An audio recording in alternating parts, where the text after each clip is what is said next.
তুই এক্ষুনি বউকে বাড়ি থেকে দূর করে দে। কুসুম, আচ্ছা শুনলাম তা কি সত্যি? হ্যাঁ সত্যি। তাহলে তুমি আমাকে আগে বলোনি কেন?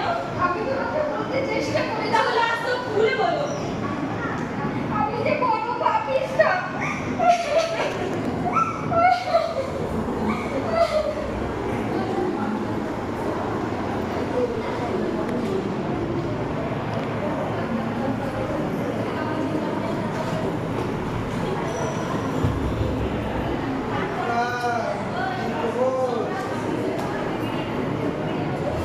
আমার যে সর্বনাশ করেছো, আমাদের জাতি নষ্ট করেছো, এর শাস্তি তোমায় পেতেই হবে।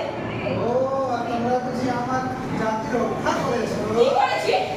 আমার সমাজ তোমরা রক্ষা করেছো? তোমরা বুঝি আমার পিঠে হাত বুলিয়ে দিয়েছো? কি করেছি? কি করেছো?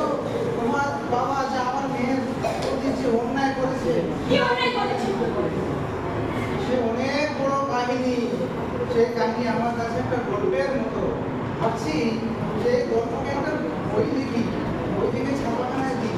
কিন্তু তুমি তো ভালো করেই জানো এই সেই বই লেখা তোমার সাহায্য রাখবে, কারণ এই গল্পের উপসংহারটা তুমি তো ভালো করেই জানো। তাহলে যা সর্বনাশ ওটা তো তুমি করে দিয়েছিলে, তাহলে কেন করলে? কেন আমাকে বলো? কেন বললে? এই সেই দিন যেদিন তোমার বাবা আমাদেরকে অন্যায়ভাবে অপমান করেছিলেন, সেই দিন আমি প্রতিজ্ঞা করেছিলাম যে এই অন্যায়ের প্রতিশোধ আমি নিবই, তার জন্য আমি তৈরি করেছি। তাহলে আমি যদি আজকে কুসুমকে পরিত্যাগ করি তাহলে এর ভাই তুমি নিবে? এর ভাই তুমি নিবে বলো? না না, আমি আমার কাজ করে দিয়েছি, যার কাজ করার ছিল আমি করেই দিয়েছি।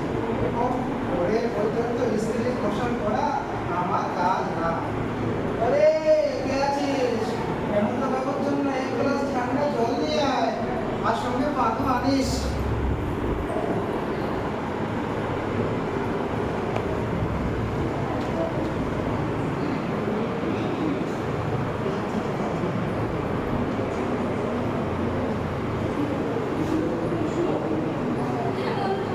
হেমন্ত, আমাকে ক্ষমা করে, আমাকে ক্ষমা করো।